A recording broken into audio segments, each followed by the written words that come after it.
On est de retour. Quelques petits problèmes techniques avec lesquels j'avais à jouer, mais là, c'est rétabli et j'espère qu'il sera au bout du fil parce qu'on attendait sa présence pour des dossiers chauds. Je vais faire le test tout de suite, sinon je vais passer à un autre sujet. Est-ce que Frédéric Bérard est au bout du fil? Ben, tu peux être certaine. Ah bon, ben salut Fred. Écoute, on a eu un petit bug dans les dernières minutes, fait que là, je voulais tester si tu étais bien au bout du fil.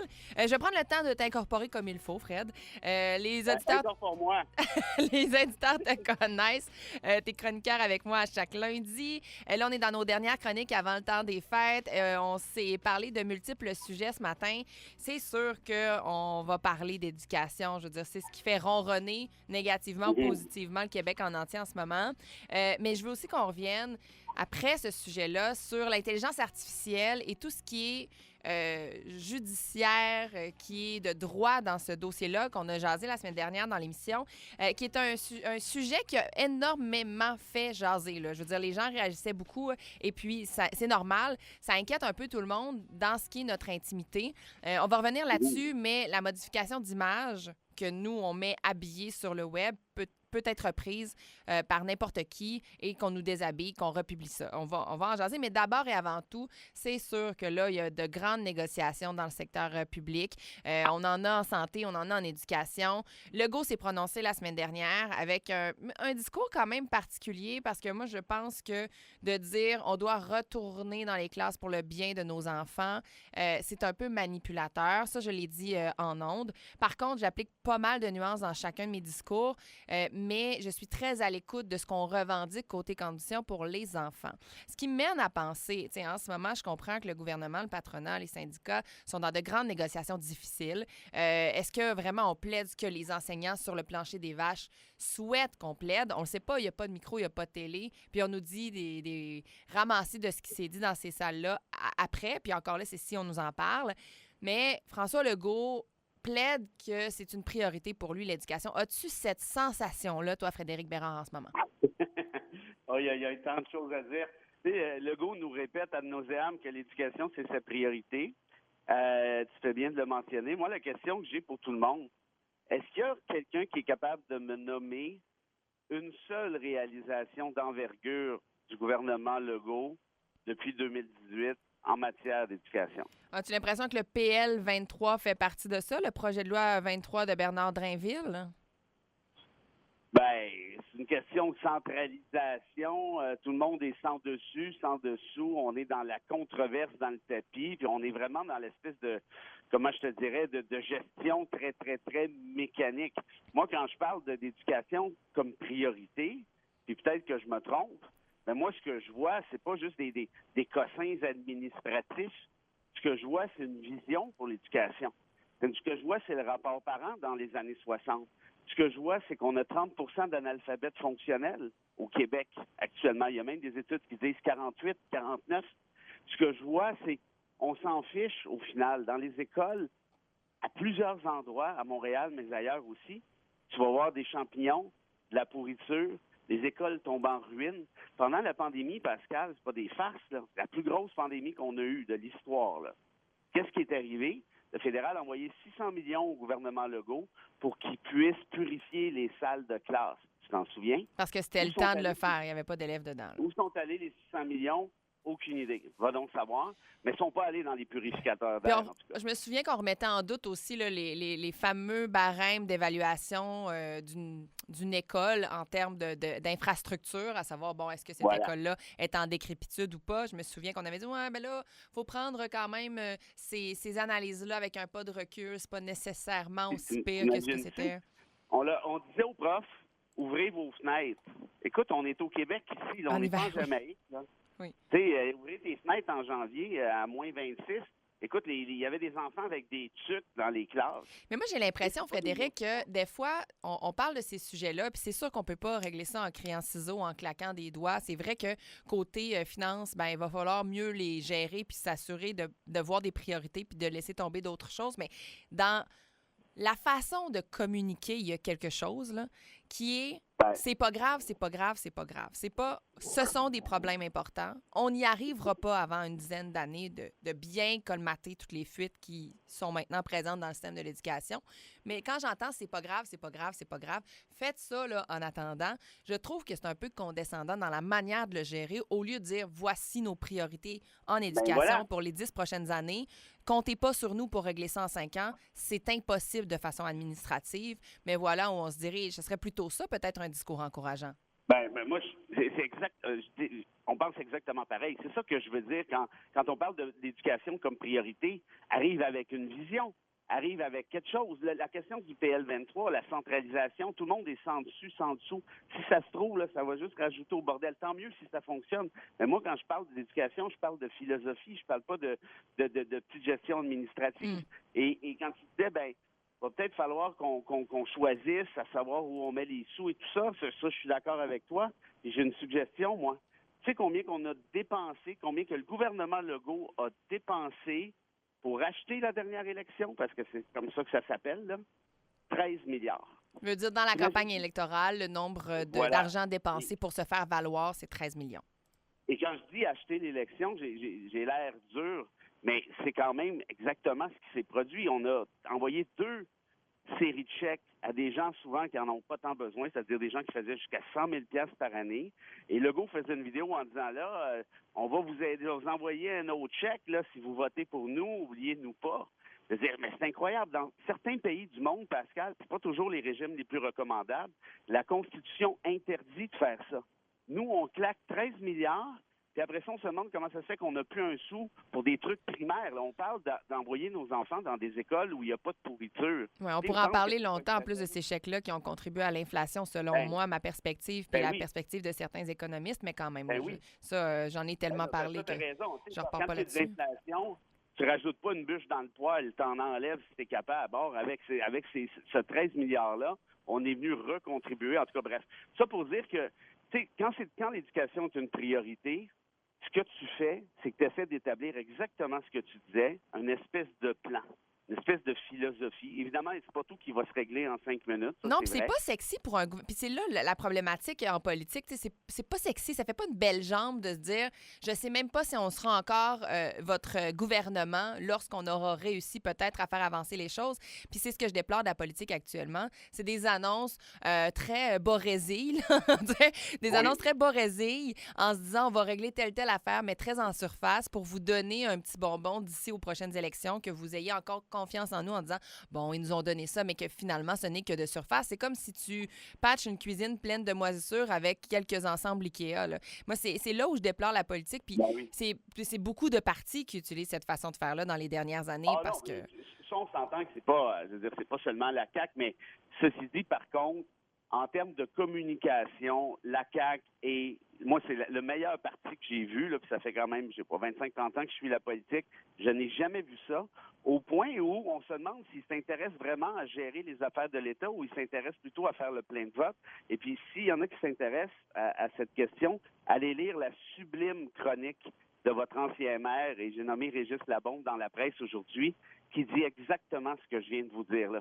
Ce n'est pas un gouvernement sérieux, c'est un gouvernement de PR, puis ça fait en sorte que ça marche pendant un bout de temps, puis à un moment donné, les gens n'écoutent plus parce qu'ils réalisent qu'ils se sont fait avoir, c'est ce que dit d'ailleurs Labombe, et après ça, ils ferment le canal de communication, et là, on va avoir un sacré problème parce qu'il reste 3 ans. Donc, s'il y a quelque chose à faire là-dedans, peut-être pour le gouvernement Legault, c'est de dire, OK, on va arrêter là, de passer nos journées sur Twitter, puis de repromettre des troisièmes liens, puis des dépromettre, des repromettre, puis des Kings, puis ainsi de suite, puis on va tabler sur des projets sérieux d'envergure, comme par exemple l'éducation, parce que c'est pas juste une question de syndiqués, syndicats, de FAE et autres. C'est une question du Québec de demain. Ce sont nos enfants, c'est notre avenir. Tout se joue là. Trouve-moi une population dans le monde trouve-moi un régime politique dans le monde, une société dans le monde que tu admires, puis moi, je vais dire, regarde ce qu'ils ont fait avec leur réseau d'éducation. Qu'est-ce que Il y ça a a toujours donné une comme relance? corrélation parfaite. Ben écoute, là, moi, je me relance pas là-dedans parce que je pense que mes auditeurs vont être tannés de m'entendre. En même temps, probablement qu'il y en a qui n'ont jamais entendu, mais des envolées lyriques complètes sur à quel point l'éducation est importante dans le sens où si tu nais dans un nid qui n'a pas de watts ou tu n'es pas bien encadré, au moins à l'école, on va pouvoir peut-être te donner des ressources intéressantes pour te développer, ce qui va faire en sorte que tu vas devenir un jeune adulte et un adulte responsable en société, que tu vas Voilà. vouloir dépasser tes limites, accomplir tes rêves, toucher à l'emploi que tu as toujours souhaité toucher et avoir des outils pour y arriver, pour ensuite contribuer financièrement, contribuer socialement, contribuer philanthropiquement à ta société. Mais quand tu n'as pas ces outils-là et qu'on t'a pas permis de te développer à ton plein potentiel, ben c'est là où on voit peut-être des échecs de la criminalité et tout. C'est pas une corrélation directe, mais quand même, on peut jaser de l'importance, du moins, d'une bonne construction d'un bon noyau et tout se passe dans l'enfance. Là. Majoritairement, ça se passe dans l'enfance. Mais bon, c'est des points que j'aborde souvent. J'ai le goût de lancer une question à l'auditoire, 88 971 1021 ou encore sur Twitch pour ce que vous voyez en ce moment. Là. On sort de la grève, on sort du gouvernement, on sort de... Quelles seraient vos priorités, vous, en éducation? Peut-être m'en donner 3, là. 1, 2, 3. Quelles seraient, selon ce que vous voyez, vos priorités en éducation? Demain, je vous donne le ministère de l'Éducation. Ce serait quoi votre plan intéressant en ce qui concerne ce ministère-là? Frédéric, moi, je te pose une autre question, le temps que les gens répondent. Là. On va y aller d'une question philosophique, OK?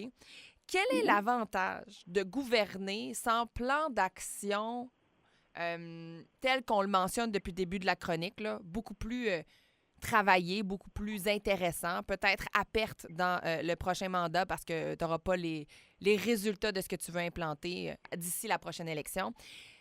Qu'est-ce que ça donne de gouverner selon plutôt une envie d'avoir des votes et d'être au pouvoir? Est-ce que réellement un parti peut faire ça? Il me semble que c'est très vide. C'est vraiment une belle question. Puis juste avant d'y répondre, permets-moi, s'il te plaît, la magnifique citation d'un très grand homme, et j'ai nommé Victor Hugo, qui disait ceci: ouvrez des écoles et vous fermerez des prisons. Et c'est exactement ce que tu nous as dit tout à l'heure en conclusion. On ne peut pas se faire une économie collective de l'éducation. Pour répondre à ton autre question, ben, écoute, je veux pas avoir l'air trop cynique, là, mais je le suis. Fait que si tu veux que je fasse, ça va être ça.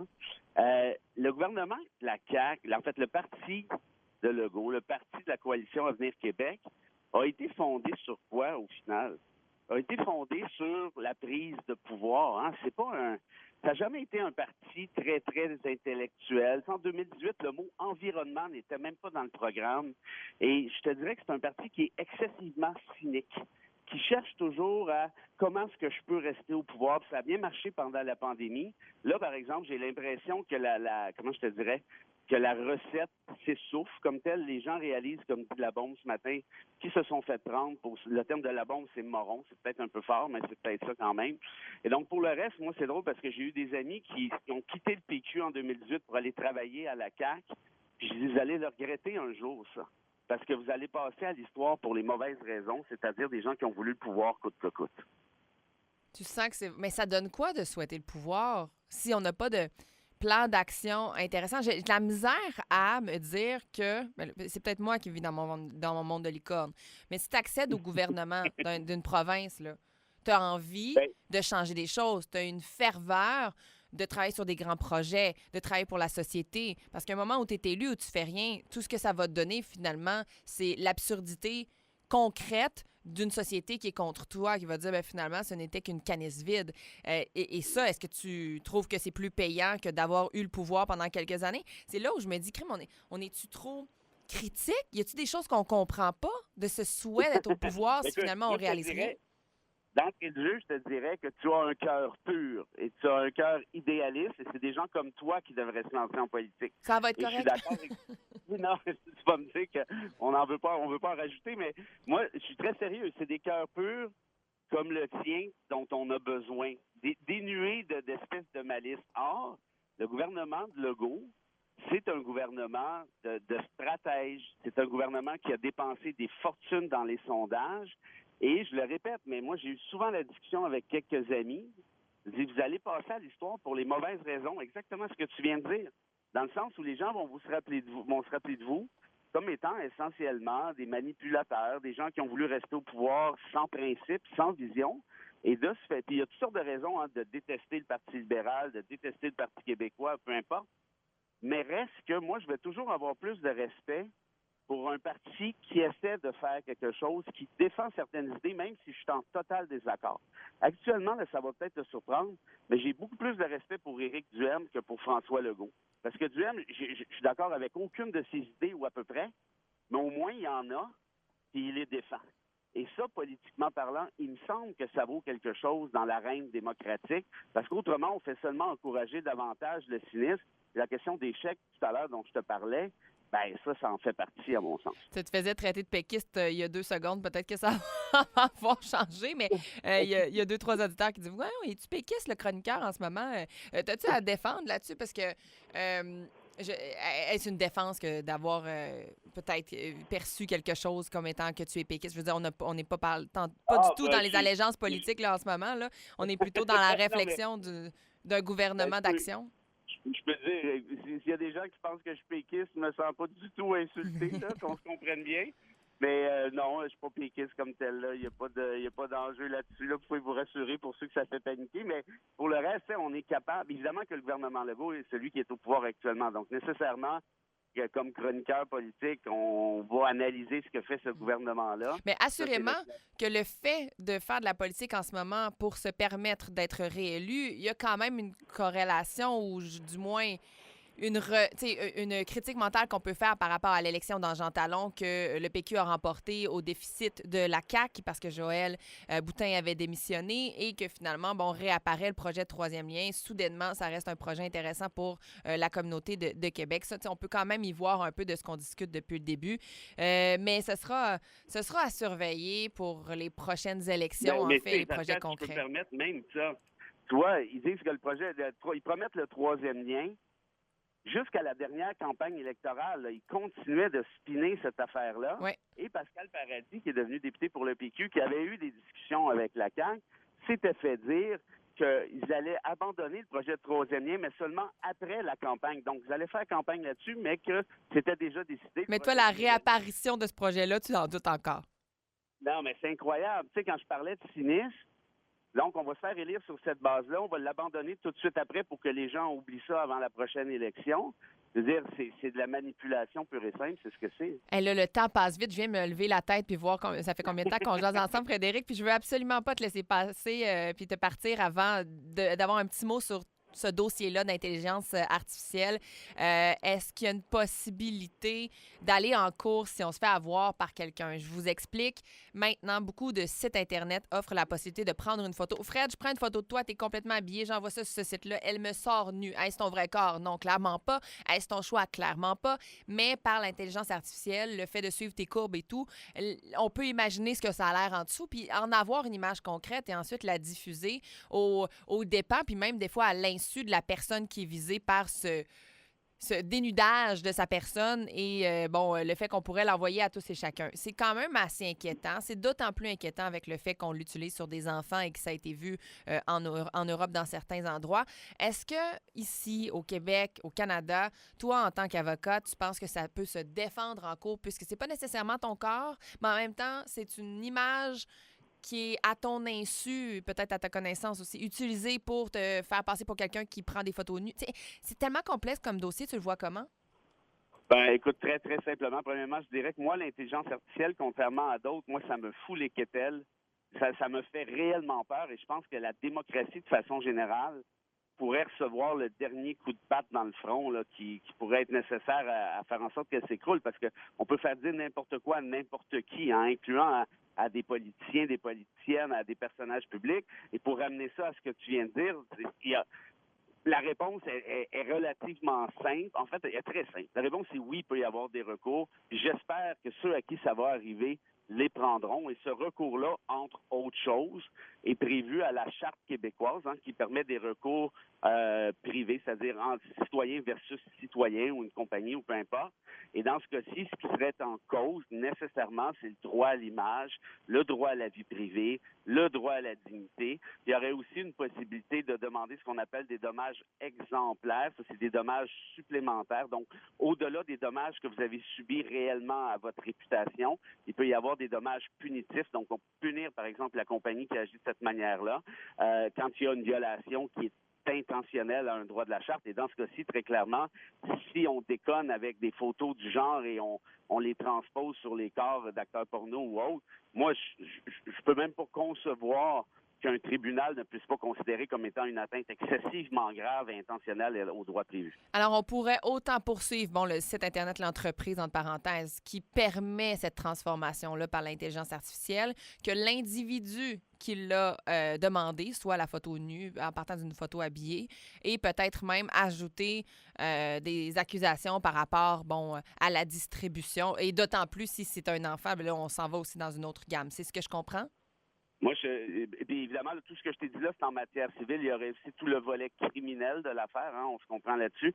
Mais moi, je te garantis que si ça m'arrivait ou ça arrivait à un de mes proches, une histoire comme celle-là, je te garantis que je prends le recours le plus fulgurant que tu n'auras jamais vu et je poursuis mais absolument tout le monde, incluant son poisson rouge. Tu fais tout ce que tu peux pour ça. Ah oui, moi, j'ai regardé ça en fin de semaine, puis tu sais, c'est des photos d'acteurs. Mais là, attends un peu, là, j'ai pas pris une photo pour essayer de voir ce que ça faisait, mais je regardais les articles dans la presse un peu partout, dans les médias.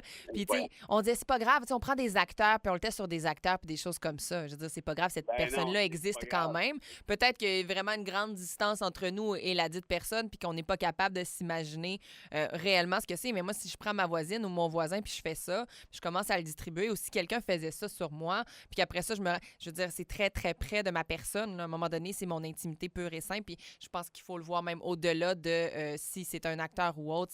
C'est loin dans notre tête. Puis on va peut-être le voir nu dans un film de toute manière. Je pense qu'il y a quand même une morale puis une éthique à avoir en arrière de ça. Mais écoute, c'est tellement utilisé qu'en quelques mois, c'est des milliers et des milliers de photos transformées qui ont été produites grâce à ces sites-là, là, en 3 mois.